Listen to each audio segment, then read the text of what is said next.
Bonjour à tous et bienvenue dans cette nouvelle édition de Prestacom, l'info bien pressée. Aujourd'hui, je suis en compagnie de Sixtine qui va aborder avec nous la réforme de Google pour les éditeurs de presse Internet. Bonjour Sixtine. Bonjour Marine.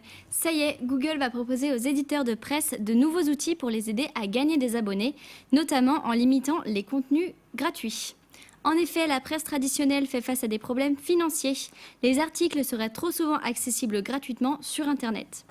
Les revenus publicitaires seraient également perdus car largement captés par Internet et surtout par Google et Facebook selon Le Figaro.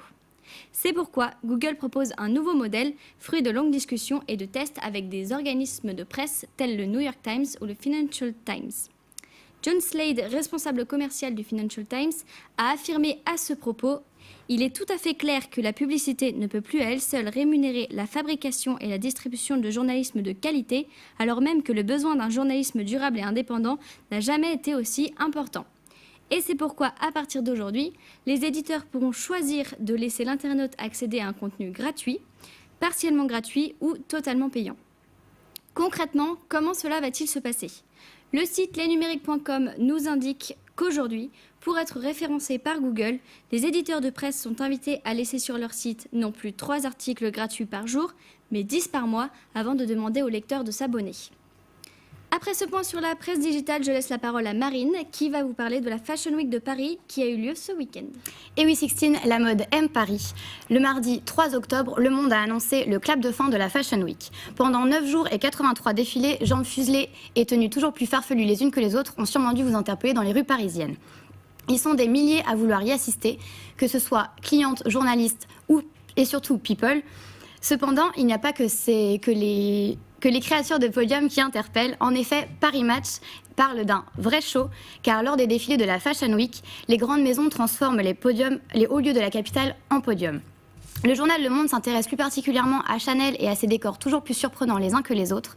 Entre décors de supermarché et fusées de décollage, la maison a encore fait parler d'elle en installant une cascade entourée de rochers et de végétation en plein milieu du Grand Palais. La toile s'affole sur les réseaux sociaux. CB News évoque plus de 250 000 posts publiés. La plateforme de veille sur les réseaux VisiBrain révèle que c'est Christian Dior qui fut la marque la plus populaire sur les réseaux sociaux. Citée plus de 33 000 fois au cours du mois passé, la maison Dior s'impose devant Louis Vuitton et Gucci, respectivement citée 27 500 fois et 25 200 fois. Enfin, sujet moins glamour, cette semaine à Nantes, c'est la question de l'amiante qui fait débat. À vous, Sixtine. En effet, Marine, à Nantes, l'inquiétude monte pour les quelques 800 salariés de la tour Bretagne. Au mois de février dernier, de la poussière d'amiante avait été découverte par des ouvriers travaillant au sein du bâtiment. L'amiante qui, rappelons-le, fait partie de ces minéraux potentiellement cancérigènes s'ils se dégradent. Certains salariés avaient alors exercé leur droit de retrait, mais tous ont finalement été contraints de réintégrer les lieux après que des travaux de désamiantage aient débuté début août.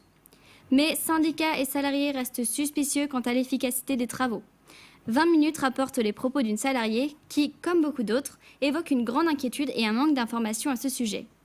Une représentante du personnel de la CGT assure, et je cite, « Les salariés souffrent comme nous du manque de communication des employeurs.